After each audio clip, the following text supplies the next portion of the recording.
Welcome to the March 13th edition of the Sideline View here at the Hockey House, downtown Brainerd. And maybe let's start off with talking a bit about the games we covered on Tuesday. You had Verndale against Browerville at Wadena, and that didn't turn out so well for the Pirates. No, Browerville made almost every shot, and Verndale did not make hardly any shots. It was just a matter of confidence. It seemed like Verndale was a little bit hesitant, and it showed a lot of their shots were short and just off the mark. Browerville were just attacking the rim and just making everything. They made a couple threes, but for the most part, they were just driving to the hole and making it. They went through a spurt there at the end of the game where they didn't miss a shot. Almost 5 minutes where just layup after layup, and they were just making everything. So it was hard for Vernon to stick with that, and Browerville moves on to the Section 5 1A final against Isle, I believe. Yeah. So. And I had Staples Motley against Sauk Center. That one didn't work out so well for the Cardinals either. Pretty much beat themselves. I don't think it was just so much that Sauk Center was better than them. It's just that they turned the ball over. I want to say it was 24 times, and then Sauk Center scored 25 points on turnovers. So that's like, every other time you turn the ball over, you get a basket on the other end. So that's pretty good odds. And so that was, that's it for the Cardinals. And the one game we decided not to cover, of course, they won, Pequot Lakes.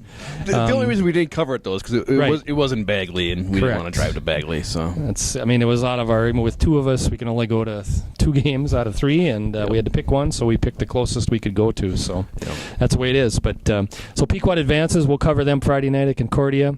They play Holly for the section title. I think these teams met 2 times in the last 3 years in section finals, and I think Pequot won them both, if I'm not mistaken. So I'm sure there'll be a pretty good crowd. I think the weather is going to be okay, as opposed to the blizzard from hell that you and I drove through last year when the CI boys played up there against Perham. That was just unbelievable. So hopefully we'll be able to get up there and get back, and no problem. But that should be a good one, I think. Holly, I think, has won, I want to say, 15 in a row. And of course, Pequot's won 11 of their last 12, I think it is. So that should be a good matchup. So we'll see. Yeah, Pequot's got a very good regular season schedule. They play some tough teams during the season. So, their records, it's good, but it's not, fantastic. They're not undefeated or anything. But they play some really good teams, and they usually beat most of them. So I would suspect Pequot will win this one.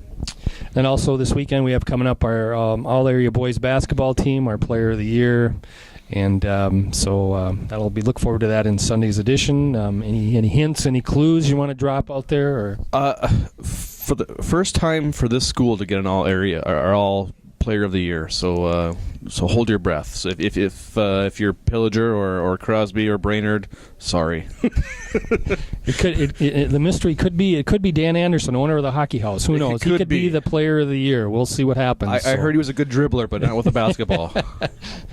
Voting is pretty close, rumor has it, so we'll see what happens on that if he wins out. So, well, hopefully you'll be able to join us next week. We'll not much left in the winter sports season. Floor hockey obviously goes to state. Warriors go to state this weekend, so after they're finished, it depends on what happens with Pequot. We could be done with winter sports by next week. So we will talk to you next week, and thanks for joining us. Thank you.